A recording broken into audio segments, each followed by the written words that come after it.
Kata Tante Sally, mereka masih punya 5 karyawan lain yang bekerja di tempat terpisah. Sebagian orderan dilempar ke tempat tersebut, sedang sisanya yang penting-penting dan butuh penanganan ekstra seperti gaun dan jas pengantin Om Jati sendiri yang handle. Selain mahir menjahit, beliau juga seorang desainer yang hasil karyanya sudah banyak dipakai oleh anak-anak pejabat serta orang penting kala mereka menikah. Aku tahu karena diceritakan oleh Tante Sally saat dia mengukur badanku. Ya, maklum. Kalau tidak diceritakan kan, mana aku tahu. Orang nggak punya kayak aku, mana ngerti desainer-desaineran. Nikahanku sama Mas Rauf saja sangat sederhana. Baju pengantin sewa di salon dekat rumahnya. Mengenal orang baru di lingkaran kehidupan Dokter Fadi, membuat wawasanku setidaknya semakin bertambah. Aku jadi tahu jajaran pejabat pemerintahan dan pengusaha beken kota ini berkat Tante Sally yang menunjukkan koleksi album dengan puluhan foto pengantin yang mengenakan hasil karya suaminya. Dulu, si Nadia sama Dik Fadi mau menikah pesan gaunnya di sini.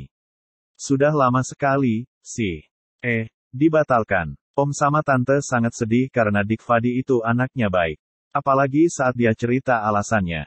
Tante sampai nangis waktu itu, ujar Tante Sally dengan nada lirih, setengah berbisik padaku yang kala itu tengah duduk di kursi depan jejeran manekin-manekin bergaun mewah. Sementara Dokter Fadi masih diukur tubuhnya oleh Om Jati.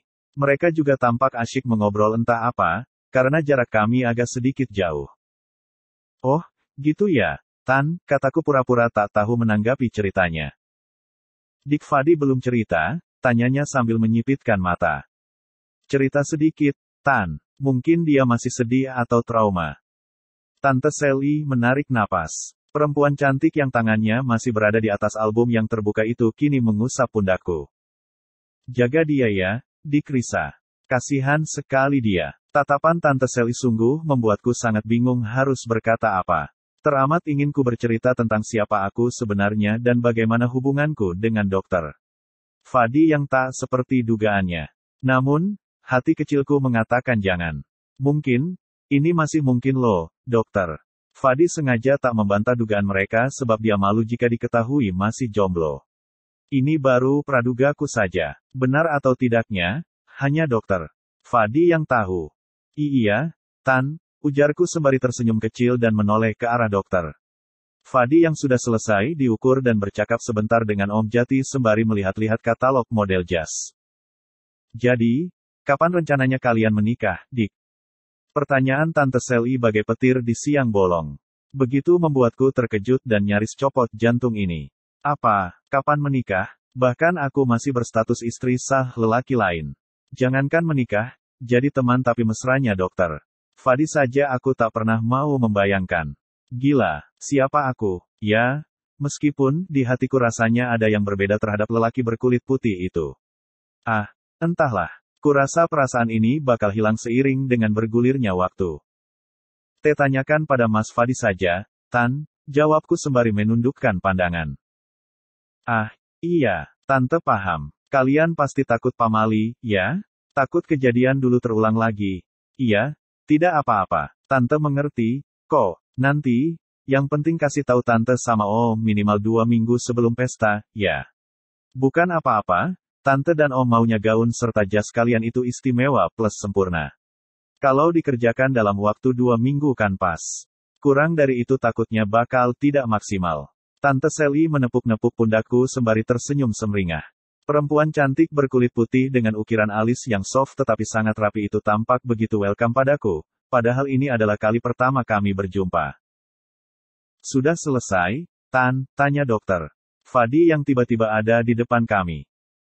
Aku langsung menoleh padanya, mengangguk dan memperhatikan wajahnya yang tampak cerah. Bahkan dia tersenyum. Astaga, momen langka. Sudah, Dik Dokter. Tante Sally kemudian menutup albumnya dan berdiri. Aku pun ikut berdiri sambil memperbaiki letak tas selempang baruku yang dibelikan oleh Dokter Fadi semalam.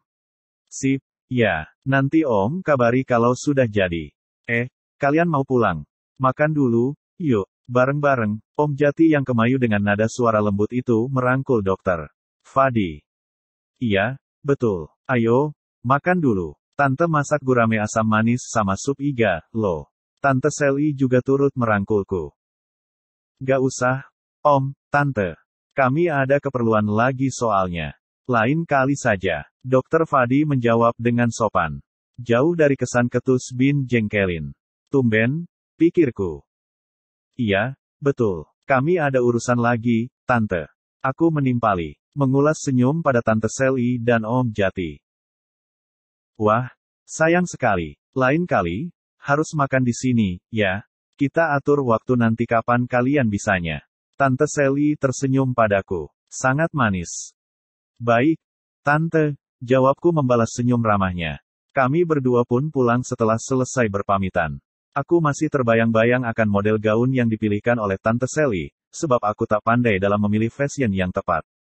Sebuah gaun malam dengan model duyung pada bagian bawah dan berlengan 3/4 dengan model brokat jala transparan dari bagian dada hingga setengah lengan. Gaun itu kelak berwarna dongker dan full berhias payet kristai yang gemerlap. Saat ditawarkan model punggungnya transparan, aku jelas menolak pada Tante Sally dengan alasan tak terbiasa dengan pakaian seterbuka itu. Untungnya Tante Sally setuju dan tak memaksakan kehendaknya.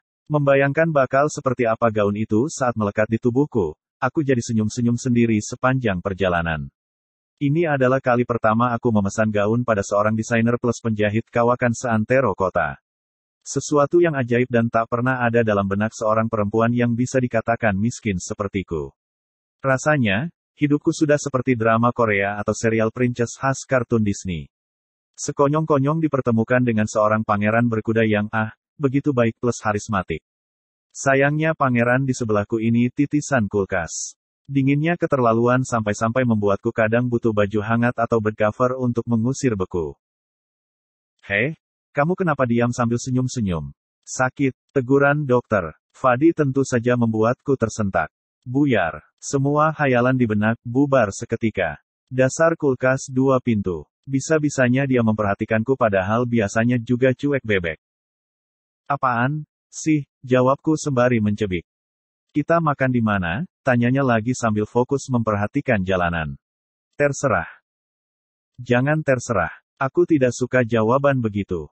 Dia ketus lagi. Kemarin juga makan tidak tanya aku harus di mana. Padang murah, jawabku asal sembari balik ketus padanya. Oke. Dokter Fadi tanpa menyanggah langsung tancap gas. Lurus terus dan berhenti saat menemukan warung makan dengan embel-embel murah di belakangnya yang menjadi surga bagi kebanyakan mahasiswa di kota ini. Aku senang, sih. Senang banget malahan. Nasi Padang adalah menu favoritku. Rendang, telur balado, kuah sayur nangka, lalapan daun singkong, dan sambal cabai hijau. Aduh, nikmat sekali. Membikin liurku rasanya hampir saja menetes. Kami masuk ke warung dengan jajaran kursi-kursi kayu dengan bentuk persegi yang telah dijubeli oleh para pembeli. Ramai sekali, pikirku. Agak panas karena saking fullnya umat manusia yang kelaparan. Karena sistem di sini kalau makan di tempat ambil sendiri, aku pun langsung memposisikan diri untuk antre mengambil piring. Minggir, kata dokter. Fadi tiba-tiba sembari menyerobot dan menepikan tubuhku. Refleks, aku memukul lengannya. Mas Fadi, mukaku cemberut. Duduk sana. Kamu mau apa? Biar aku yang ambilkan. Mukanya cuek. Menyebalkan, pikirku. Nasinya sedengan. Rendang, telur balado, lalapan, sambal, sama kuah. Kalau ada tempe goreng yang tipis itu, aku mau 2. Sana, lelaki itu mengusirku dengan kibasan tangannya. Seketika membuat wajahku hangat akibat malu. Mana di belakangku sedang berdiri cewek-cewek remaja yang kayaknya baru pulang kuliah pula. Ngeliatin kami berdua terus dari tadi. Hihi, so sweet banget cowoknya. Terdengar olehku seorang remaja berambut pendek dengan kemeja biru laut dan tas ransel coklat berbisik pada teman di sebelahnya. Mereka total ada 4 orang asyik cekikikan sambil menutup mulut. Aku yang merasa malu luar biasa, langsung ambil langkah 1000 dan mencari tempat duduk yang masih kosong. Untung saja, ada sepasang cowok dan cewek yang baru selesai makan di kursi yang berada di tengah-tengah. Mereka langsung cabut setelah usai minum dan aku pun tak ingin menyia-nyiakan kesempatan untuk duduk di sana. Dari sini, aku masih melihat 4 cewek-cewek muda itu bisik-bisik sambil sesekali menoleh ke arah dokter Fadi yang memang bersinar meski dilihat dari kejauhan. Seketik aku merasa jadi perempuan yang sangat beruntung karena bisa sedekat ini dengannya. Dosa nggak sih aku? Tak lama, Seorang pelayan lelaki datang sambil menanyakan mau pesan minum apa. Kujawab minta es jeruk 2 gelas. Aku bingung sih dokter. Fadi mau minum apa? Kujawab saja asal. Kalau tidak mau, tenang saja, aku bisa menghabiskannya, kok. Dokter Fadi datang dengan 2 buah piring di masing-masing tangannya. Dia tampak sedang mencariku dan aku langsung melambaikan tangan sembari bersiul sebagai kode untuk memanggil. Kamu kira aku burung? Tanyanya dengan wajah sebal. Hehehe kan memang punya. Aku ngikik. Tertawa geli sambil menutupi mulutku. Berani-beraninya. Dokter Fadi meletakkan 2 piring itu lalu, mengacak-acak kepalaku sampai bagian poniku acak-acakan. Aku tertegun. Degup di dada sungguh sangat kencang hingga aku benar-benar tak kuasa untuk menyembunyikan rasa malu campur canggung yang luar biasa. Lelaki itu, dia memegang kepalaku untuk pertama kalinya. Ayo, makan. Jangan bengong aja. Dokter Fadi menjentikkan jarinya sambil menyodorkan piring dengan isi yang menggunung tersebut. Aku yang semula sempat tertegun, kini membeliakkan mata saat menyadari betapa banyaknya dia mengambilkan nasi untukku. Kulihat lagi miliknya. Sama saja. Lah, dia pikir aku ini perut karet macam dia. Dok, udah 2 hari nggak nge-gym, kan? Mana makanmu banyak sekali. Lihat, punyaku kok jadi porsi kuli begini. Aku sedikit merajuk. Keburu kenyang duluan gara-gara melihat nasi dan lauk sebanyak ini. Sampai mau meloncat dari piring potongan rendang dan tempe. Biar saja. Buat apa aku nge-gym lagi? Lah, kenapa? Kan katanya biar six-pack? Kalau aku nge-gym memangnya kamu mau ku tinggal sendiri abis ini? Dokter Fadi yang hendak menyuapkan nasi ke mulutnya itu, terhenti sesaat sambil menatapku tajam. Ya, nggak apa-apa. Sana, nge-gym abis ini. Aku kan bisa di rumah. Oh, gitu. Oke, aku nge-gym sampai malam, kamu jangan cari. Dokter Fadi menyuap. Mukanya berubah masam. Lelaki berkulit putih itu bahkan wajahnya sampai memerah. Entah karena kepanasan atau aku tidak mau berspekulasi. Ya, enggak lah. Ngapain aku cari segala? Dokter Fadi semakin cepat menyuap. Kurasa nasinya tidak lagi dikunyah, melainkan ditelan. Dia hanya fokus menatap piring, tanpa mau mengatakan apapun lagi. Seketika, aku jadi merasa sangat bersalah karena mengucapkan kata-kata tadi. Apakah ucapanku kasar sehingga membuatnya bad mood? Mas, rendangnya enak. Ya, kataku berbasa basi sambil tersenyum ke arahnya. Lelaki itu cuma menoleh sekilas. Diam dan melanjutkan minum es jeruknya. Piringnya sudah bersih, tak ada sisa nasi sedikit pun di sana. Sementara punyaku baru bisa kutelan 1/4 saja. Mas, cepat banget, gak nambah. Aku menepuk punggung tangannya. Berharap lelaki itu mau memberikan respon. Namun, dia masih diam. Semakin merasa bersalahlah diriku. Ya Tuhan, apakah aku baru saja melukai perasaannya? Namun, dia saja sering sekali ketus dan meledekku. Masa aku tidak boleh? Kamu marah? Iya, maafin aku. Aku menarik-narik tangan kirinya. Lelaki yang masih sibuk menyedot es jeruk dari pipa plastik warna putih itu lalu menoleh. Matanya sangat tajam, seperti mau mengulitiku. Prank. Mukanya datar. Nada bicaranya apalagi. Apa dia bilang? Prank? Kamu. Aku mencubit punggung tangannya. Memasang wajah sebal dan pura-pura merajuk.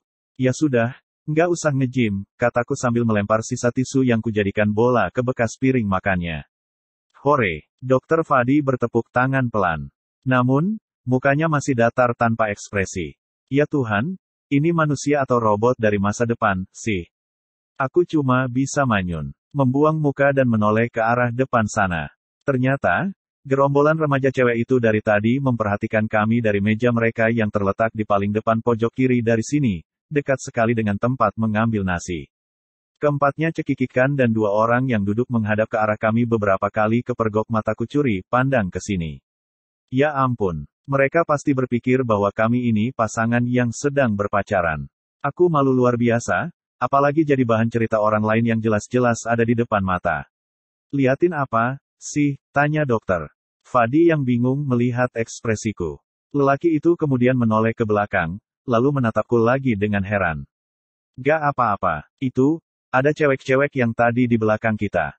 Mereka ketawa-ketawa sambil liatin ke sini dari tadi. Aku bercerita sambil menunduk. Oh, biasa itu. Biasa kenapa? Tanyaku dengan alis yang bertaut. Ngevans, jawab dokter. Fadi sambil mengelap.